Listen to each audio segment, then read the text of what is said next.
అదే RTV app వార్తల్ని క్షణాల్లో చదివే అవకాశం ఉంటుంది. ఒక న్యూస్ పేపర్, ఒక టెలివిజన్ ఛానల్ మీ చేతుల్లో ఎప్పుడూ ఉంటాయి. ఆంధ్రప్రదేశ్లో ఎన్నికల సంగ్రామం మొదలైంది. ఈ నేపథ్యంలో నామినేషన్ల ప్రక్రియ అయితే రెండో రోజు కూడా కొనసాగుతున్న పరిస్థితి. ఉమ్మడి తూర్పుగోదావరి జిల్లా ప్రధానంగా కొన్ని ప్రధాన అభ్యర్థులు అయితే నామినేషన్లు అయితే రెండో రోజు అయితే వేస్తున్న పరిస్థితి. కాకినాడ సిటీ నుంచి అలాగే ఉమ్మడి అభ్యర్థిగా టీడీపీ, జనసేన, బీజేపీ ఉమ్మడి అభ్యర్థిగా వనమాడి వెంకటేశ్వర అలాగే కొండబాబు అయితే ఇప్పుడు ఈరోజు నామినేషన్ అయితే వేసిన పరిస్థితి. ప్రస్తుతం కొండబాబు గారు మరిన్ని విషయాలు మాట్లాడే ప్రయత్నం చేద్దాం. సార్ చెప్పండి, కాకినాడ సిటీ ఎమ్మెల్యే అభ్యర్థిగా ఇప్పుడు ఉమ్మడి అభ్యర్థిగా మీరు ఈరోజు నామినేషన్ వేశారు, ఎలా వెళ్ళబోతున్నారు మీరు? ఈరోజు నామినేషన్ తెలుగుదేశం, బీజేపీ, జనసేన ఉమ్మడి అభ్యర్థిగా ఈరోజు నామినేషన్ వేయడం జరిగింది. ఈరోజు ప్రజలు చాలా సంతోషాన్ని, ఆనందాన్ని వ్యక్తం చేస్తున్నారండి. తెలుగుదేశం పార్టీ నాయకులు, కార్యకర్తలే కదండి. ఎందుకంటే జగన్మోహన్ రెడ్డి ప్రభుత్వం మారాలి, ఈ కూటమి ప్రభుత్వం రావాలి, చంద్రబాబు ముఖ్యమంత్రి కావాలి, ఈ రాష్ట్రాన్ని మంచి పరిపాలన అంతా నమ్మకంతో ఉన్నారండి. ఎందుకంటే ఈ మాట చెప్తున్నాను నేను. ఈరోజు నామినేషను చాలా సింపుల్గా సైకిల్ మీద వెళ్ళి ఇవ్వాలని ప్లాన్ చేసుకున్నామండి. సైకిల్ మీద వెళ్ళేద్దామని చెప్పి ప్లాన్ చేసుకున్నాం. నాయకులు, కార్యకర్తలు రెండు తప్ప పెద్ద ఎత్తున గ్యాదరింగ్ కూడా చేయకూడదని ఓపెన్గా చెప్పామండి, స్టేట్ మీటింగ్ పెట్టి. కానీ ఈరోజు సైకిల్ ఎక్కడానికి కూడా టైం దొరకలేదు మాకు. అంటే ప్రజలు, నాయకులు, కార్యకర్తలు, జనసేన నాయకులు, తెలుగుదేశం నాయకులు, బీజేపీ నాయకులు అందరూ పెద్ద ఎత్తున రావడం జరిగింది. ప్రజలు కూడా భాగస్వాములు అయిపోయారు, ఇన్వాల్వ్ అయిపోయారు. సరే, ఈ ప్రభుత్వం తీవ్ర వ్యతిరేకత ఉంది, చాలా వ్యతిరేకత ఉంది, మామూలుగా కాదండి. ఎందుకంటే వ్యతిరేకత ఉందంటే ఈ రోజున కాకినాడ మీకు అందరికీ తెలుసు, బ్రిటిష్ టైంలో కోకినాడ అనేవారు దీన్ని. కోకినాడ అన్న దాన్ని తర్వాత మళ్ళీ కాకినాడ అయింది. అలాంటి కాకినాడని పెన్షనర్ ప్యారడైజ్గా పిలిచేవారు దీన్ని. ఈ జిల్లాలో, ఉమ్మడి జిల్లాలో ఎక్కడ ఎంతమంది ఉద్యోగస్తులు రిటైర్ అయినప్పుడు కూడా కాకినాడ ఇల్లు కట్టుకోవాలి, ప్రశాంతంగా ఉంటుందని ఇల్లు కట్టుకునేవారండి. ఎవరైనా సరే వ్యాపారస్తులు కానీ ఇంకోళ్ళు కానీ చిన్న పెద్ద తేడా లేకుండా కాకినాడలో ఇల్లుంటే ఒక గర్వం, సంతోషంగా ఆనందించేవారు. అలాంటి కాకినాడని మేము వచ్చిన తర్వాత స్మార్ట్ సిటీ చేస్తాం, స్మార్ట్ సిటీ తీసుకొచ్చాం. దేశంలోనే నెంబర్ 1 సిటీగా చేయాలని ప్రణాళికలు సిద్ధం చేసి ఎంతో అభివృద్ధి చేస్తాం. కానీ ఓడిపోయాం, మా ప్రభుత్వం పోయింది. ఈనాడు ఈ ప్రభుత్వం వచ్చిన తర్వాత, దూరంపూడి చంద్రశేఖర్ రెడ్డి ఎమ్మెల్యే అయిన తర్వాత ఆ స్మార్ట్ సిటీని కబ్జాల్ సిటీగా, రౌడీల్ సిటీగా, ఆఖరికి గంజా సిటీగా మార్చేశాడండి. గంజా ఈ రాష్ట్రంలో ఎక్కడికి వెళ్ళినప్పటికీ మూలాలు ఎక్కడి నుంచో దొరుకుతున్నాయి, కాకినాడ నుంచే. మీకు కూడా తెలుసు, ఆ రోజు నేను డంపింగ్ యార్డ్లో గంజా పెట్టి అమ్ముతుంటే మీ మీడియాను కూడా తీసుకెళ్ళి పట్టించాం. అలాంటిది గంజా సిటీగా మారిపోయింది, పిల్లలు పాడైపోతున్నారు. కాకినాడ రౌడీజం పెరిగిపోయింది, గూండాయిజం పెరిగిపోయింది. ఈరోజు కాకినాడలో బతకడాలంటే భయం వేస్తుందన్న ఫీలింగ్ వచ్చేసింది అందరిలో. అలాంటి ప్రజలకి ధైర్యం కల్పించాం. ఈ రోజున ప్రజలందరూ ఎదురు చూస్తున్నారు. మళ్ళీ కాకినాడలో తెలుగుదేశం అభ్యర్థికి కొండబాబు నెగ్గాలి, ఒక ప్రశాంతమైన వాతావరణం ఉంటుంది, మళ్ళీ పూర్వవైభవం వస్తుంది, ఒక ప్రశాంతమైన వాతావరణం రావాలి, గంజా లేని సిటీగా మారుస్తారు. మేము కూడా చెప్తున్నాం ఎక్కడికి వెళ్ళినప్పుడు, అమ్మమ్మ ప్రభుత్వం వస్తే గంజా లేకుండా చేస్తాం, రౌడీలు లేకుండా చేస్తాం, గూండాలు లేకుండా చేస్తాం, గతంలో ఏ విధంగా పరిపాలించో మీకు తెలుసు, ఆ విధంగా పరిపాలన చేస్తామనే నమ్మకం అందులో ఉంది. నమ్మి ఈరోజు ప్రజలు పెద్ద ఎత్తున భాగస్వాములు అయ్యి, తెలుగుదేశం నాయకులు, కార్యకర్తలే కాదు, బీజేపీ నాయకులు, కార్యకర్తలే కాదు, జనసేన నాయకులు, కార్యకర్తలు కాదు, ప్రజలు కూడా భాగస్వాములు అయ్యి ఎక్కడెక్కడ ఈరోజు నామినేషన్ వేయించారని మాతో. ఈరోజు 100% అత్యధిక మెజార్టీ నెగ్గుతున్నాం. ఈరోజు నేనే కాదు, రాష్ట్రం అంతా కూడా 175 నియోజకవర్గాలు కూడా ఎక్కడ తెలుగుదేశం పోటీ చేస్తే తెలుగుదేశం అభ్యర్థికి సైకిల్ గుర్తుకు వేయాలని చూస్తున్నారు. ఎక్కడ ఉమ్మడి అభ్యర్థిగా జనసేన అభ్యర్థి పోటీ చేస్తే గ్లాస్ గుర్తుకు ఓటేయాలని చూస్తున్నారు. ఎక్కడ ఉమ్మడి అభ్యర్థిగా బీజేపీ అభ్యర్థి పోటీ చేస్తే కమలం గుర్తు మీద ఓటేయాలని చెప్పి డిసైడ్ అయ్యారు ప్రజలందరూ కూడా. ఉమ్మడి అభ్యర్థిని నెగ్గించాలి, ఈ రాష్ట్రంలో కూటమి ప్రభుత్వం రావాలి, చంద్రబాబు ముఖ్యమంత్రి కావాలని ప్రజలు డిసైడ్ అయి ఉన్నారండి. అంటే కాకినాడ సిటీలో మత్స్యకారులు ఎక్కువగా, గతంలో మత్స్యకారుల సమస్య మీరు పోరాడుతూ వస్తున్నారు, ఇంకా ఏ సమస్యను మీరు దృష్టి పెట్టాలనుకుంటున్నారు ఇప్పుడు వచ్చే ఎన్నికల్లో? సార్, మీకు తెలుసు, ఈరోజు ఈ రాష్ట్రంలో బలహీన వర్గాలకి బీసీ కార్పొరేషన్ ద్వారా, బలహీన వర్గాల్లో పేదవాళ్ళకి ఆర్థికంగా బీసీ కార్పొరేషన్ ద్వారా నిధులు ఇచ్చి బలహీన వర్గాలను బలపరిచారండి, ఆర్థికంగా బలపరిచారు. అందులో మత్స్యకారులను కూడా మరింత బలపరిచారు. మత్స్యకారులకు వల పోతే వల కొనుక్కోవాలంటే అప్పు చేసుకోవాలండి. అలాంటి వాళ్ళకి ఫ్రీగా వల ఇచ్చాడండి చంద్రబాబు నాయుడు. బోటు పోతే బోటు ఇచ్చాడండి, నామ్ పోతే నామ్ ఇచ్చాడండి, ఇంజిన్ పోతే ఇంజిన్ ఇచ్చాడండి. అలాగా ప్రతి ఒక్కరు కూడా ఆర్థికంగా ఆదుకోవడం జరిగింది. 5 సంవత్సరాల్లో ఒక వల కానీ, బోటు కానీ, నామ్ కానీ, ఇంజిన్ కానీ ఏమీ లేదండి. ఎటువంటి సహాయం చేయలేదండి. సాయం చేయలేదు కదా, మీ అందరికీ తెలుసు. ఇక్కడ సముద్రంలో రిలయన్స్ కానీ, ఓఎన్జీసీ కానీ రిగ్స్ వేస్తారు, గ్యాస్ నిక్షేపాలని బయటికి తీయడానికి అక్కడ పని చేసినప్పుడు రిక్స్ వేసినప్పుడు ఏటకి వెళ్ళొద్దని చెప్పి ఫిషర్మెన్ అందరూ కూడా ఆ ఓఎన్జీసీ వాళ్ళు నష్టపరిహారం ఇస్తారండి, ఏ కంపెనీ అయినా సరే.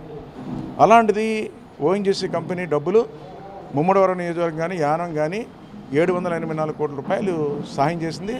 అక్కడ ఉన్న వాళ్ళ మత్స్యకారులందరికీ డబ్బులు ఇచ్చారు. అలాగే కాకినాడ కూడా వచ్చేయండి 1000 కోట్లు వచ్చింది. ఆ 1000 కోట్లు దూరంపూటి శ్రీనివాసరెడ్డి నేను ఇప్పిస్తానని చెప్పేసి ఎంతవరకు ఇవ్వలేదు. ఆ 1000 కోట్లు కొట్టేశాడు. ఎలా కొట్టేశాడు కూడా నేను చెప్పాను. అయ్యి మత్స్యకారుల డబ్బులు 1000 కోట్లు కొట్టేశాడండి. ఆ 1000 కోట్లు కొట్టేసి ఈ రోజున ఎలక్షన్కి వస్తున్నాడు ఈయన.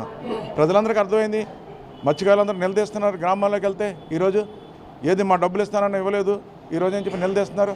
రేపు వచ్చిన తర్వాత ఇస్తానంటాడు మళ్ళీ. ఆ విధంగా చెప్తే కూడా నమ్మే పరిస్థితులు లేరు ప్రజలందరూ కూడా. అలాగే మత్స్యకారులను మోసం చేశాడు. కాకినాడ ప్రజల కష్టం, పన్నుల రూపంలో కట్టిన కష్టాన్ని టీడీఆర్ బాండ్స్ ద్వారా 500 కోట్లు కొట్టేశాడండి. ఎక్కడ ఇటువంటి స్కామ్ జరగలేదండి రాష్ట్రంలో. జరిగాయి అక్కడక్కడ, ఒక తణుకులో జరిగినాయి, నెల్లూరులో జరిగినాయి, వైజాగ్లో కూడా టీడీఆర్ బాండ్ స్కామ్లు జరిగినాయి. కాకినాడలో పెద్ద ఎత్తున 500 కోట్లు కొట్టేశాడు. 500 కోట్లు ప్రజల కష్టం పన్నుల రూపంలో కట్టింది టీడీఆర్ బాండ్స్ కొట్టేశాడండి. మత్స్యకారులు 1000 కోట్లు కొట్టేశాడు. 1500 కోట్లు ఈరోజు కొట్టేశాడండి. ఈరోజు పెత్తందాలకి పేదవాడికి యుద్ధం జరుగుతుందని జగన్మోహన్ రెడ్డి చెప్తున్నాడు.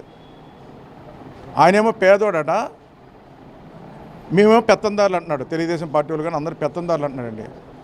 ఎవరండి పెత్తందారులు? ఈరోజు చంద్రశేఖర్ రెడ్డి పెత్తందారు అండి. నేను బలహీన వర్గాలకు సంబంధించి పేదవాడిని. నేను పెత్తందారు ఆయన, పేదవాడికి నాకు పోటీ జరుగుతుందని ఈ సందర్భంగా తెలియజేస్తున్నాను ఈ రోజున ఇక్కడ. అంతే కదండి. ఆయన అంటున్నాడు కదా, మైకులో చెప్తున్నాడు, మీటింగ్లో చెప్తున్నాడు, పెత్తందాలకి పేదవాడికి ఈరోజు పోటీ జరుగుతుంది, మీరు అందరూ ఆశీర్వదించండి అంటున్నాడు. ఆయన పేదవాడు అంటున్నాడు. మరి కాకినాడలో ఆయనేమో కొన్ని లక్షల కోట్లు కొట్టేశాడు. ప్రజల సొమ్ము అన్నీ దోచాడు. ఎలా దోచాడో మా నాయకుడు చెప్పాడు, అందరూ చెప్తున్నారు, ప్రూఫ్స్తో చూపిస్తున్నాం. ఇక్కడేమో చంద్రశేఖర్ రెడ్డి ఎలా కొట్టేశాడు డబ్బులు మీ మీడియా ద్వారా మీరు కూడా అనేక సందర్భాల్లో మేము బయట పెట్టినవన్నీ కూడా ఆధారాలతో చూపిస్తే మీరు బయట పెట్టారు. 1500 కోట్లు ఇక్కడ కొట్టేశాడు. మరి కాకినాడ ప్రజలారా చూడండి, ఈరోజు మీ డబ్బులు మన డబ్బులందరూ కష్టం డబ్బులు, ఇగో వీళ్ళందరి డబ్బులు ఉన్నాయండి. అందులో చంద్రశేఖర్ రెడ్డి కొట్టేసిన డబ్బులు మీ డబ్బులు కూడా ఉన్నాయి. మీరు ఇంటి పన్ను కట్టిన డబ్బు అంతా ఆయన దగ్గర ఉందండి. ఈరోజు కాకినాడలో మీ అందరి డబ్బు, సామాన్యుని పేదడు పన్ను కట్టిన డబ్బు అంతా కార్పొరేషన్కి వెళ్తుందండి. ఆ డబ్బు అంతా ప్రజలకు ఒప్పేస్తారు. అలాంటి డబ్బు టీడీఆర్ బాండ్స్లో 500 కోట్లు కొట్టేశాడు. అందరి డబ్బు, నా డబ్బులు కూడా ఉన్నాయి అందులో. మా ఇంటి పన్ను కూడా కట్టాను కదా నేను, నా డబ్బులు కూడా ఉన్నాయి, అందరి డబ్బులు ఉన్నాయి. 500 కోట్లు అది మత్స్యకారు డబ్బులు 1000 కోట్లు, 1500 కోట్లు కొట్టేసి మరి ఆయన పేదోడా పెత్తందారి. ఈరోజు ఈ కాకినాడ నగరంలో ప్రజలకి నేను విజ్ఞప్తి చేస్తున్నా, ప్రజల సొమ్ము అందరి సొమ్ము దోసేసి పెత్తందారికి వ్యవహరిస్తున్న పెత్తందారికి మీకోసం కష్టపడుతున్నటువంటి ఈ కాకినాడ ప్రజల కోసం కంటికి రెప్పలా కాపాడుకుంటూ ఒక వాచ్మెన్ జాబ్ చేస్తున్నాను. నేను చెప్పాలంటే వాచ్మెన్ జాబ్ చేస్తున్నాను. కాకినాడ ప్రజలకి కంటికి రెప్పలా కాపాడుకుంటున్నాను. ఎక్కడ ఆస్తులు అన్యాయం జరిగితే అక్కడికి వెళ్ళాను నేను, ఎక్కడ ప్రజల అన్యాయం జరిగితే అక్కడికి వెళ్ళాను నేను, కంటికి రెప్పలా కాపాడుకున్నాను. అలాగే వాచ్మెన్ జాబ్ చేస్తున్నటువంటి ఆయన దోసేస్తూ ఉంటే, దొంగలు దోసేస్తుంటే పోలీసులు వెళ్తారు. సమయాన్ని పోలీసులు వెళ్ళిపోతే అక్కడ వాచ్మెన్ ఉంటాడు, వాచ్మెన్ అడ్డుకుంటాడు దొంగని. అలాగ లాస్ట్కి ఈ కాకినాడ ప్రజలకి వాచ్మెన్ జాబ్ చేస్తూ కంటికి రెప్పలా కాపాడుకుంటూ ఆ దొంగని ఈరోజు అన్ని రకాలుగా అడ్డుకుంటున్నాడు ఈ కొండబాబుని కూడా ఈ సందర్భంగా తెలియజేస్తున్నా. కాకినాడ మీరు గెలిపిస్తే కాకినాడ ఏ విధంగా అభివృద్ధి చేస్తారు? ఇప్పుడు ఏదైతే దూరంపూడి చంద్రశేఖర్ రెడ్డిని ఎంత ఓట్ల మీద అడిగితే మీరు గెలవబోతున్నారు? మెదటికి ఆయన ఓటు వేయడానికి ఎవరు సిద్ధంగా లేరండి. ఎందుకు లేరంటే ఆయన పరిపాలన చూస్తారా? కాకినాడ స్మార్ట్ సిటీ తీసుకొచ్చామండి. ఏదండి ఎక్కడ పనులు అక్కడ ఉన్నాయి, డెవలప్మెంట్ లేదు, ఆగిపోయి ఉన్నాయి పనులు కూడా, కొత్తగా చేసింది ఏమీ లేదు. కాకినాడ ప్రజలు ట్రాఫిక్ ఇబ్బందులు పడుతున్నారు. 3వ బ్రిడ్జి తీసుకొచ్చాం. చంద్రబాబు నాయుడు గారు బడ్జెట్ తక్కువ ఉన్నప్పుడు కూడా డబ్బులు లేపని 116 కోట్లు ఇచ్చాడండి. శంకుస్థాపన చేస్తే 3వ బ్రిడ్జి కట్టలేదే. కాకినాడ ప్రజలు ఎంత ఇబ్బంది పడుతున్నారని ట్రాఫిక్. స్మార్ట్ సిటీ పనులు ఎక్కడెక్కడ నిలిచిపోయి. కాకినాడలో ఈ రాష్ట్రంలోనే మొట్టమొదటి సీసీ కెమెరాలు పెట్టించాను 100 కోట్లతో.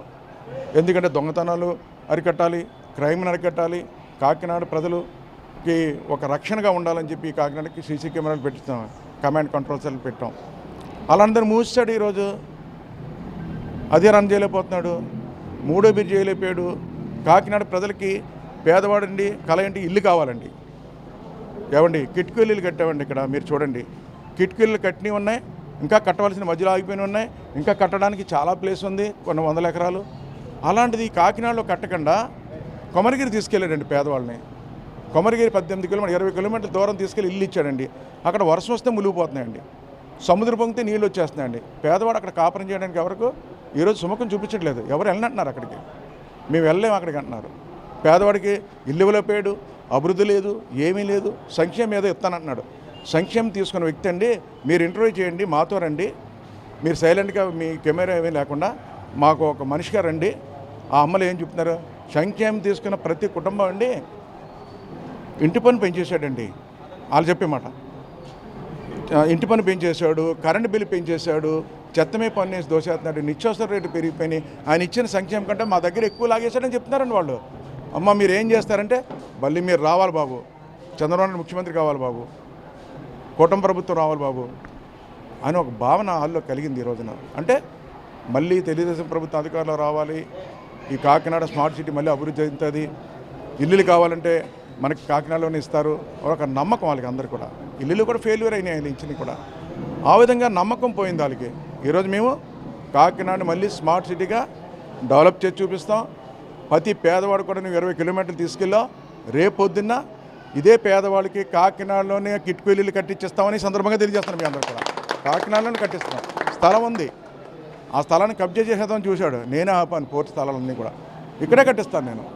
అలాగే ప్రజలకు ఒక నమ్మకం ఉంది. ఈరోజు స్మార్ట్ సిటీ చేస్తాడు కొండబాబు, కాకినాడలోనే పేదవాడికి ఇల్లు కట్టించిస్తానంటున్నాడు, కాకినాడలో రౌడీలు గోండాలు లేకుండా ఒక మంచి పరిపాలన అందిస్తాడని కొండబాబు నమ్మకంతో ఉన్నాడు. ఆ విధంగా నేను అత్యధిక మెజార్టీతో నెగ్గబోతున్నానని ఈ సందర్భంగా తెలియజేస్తాను.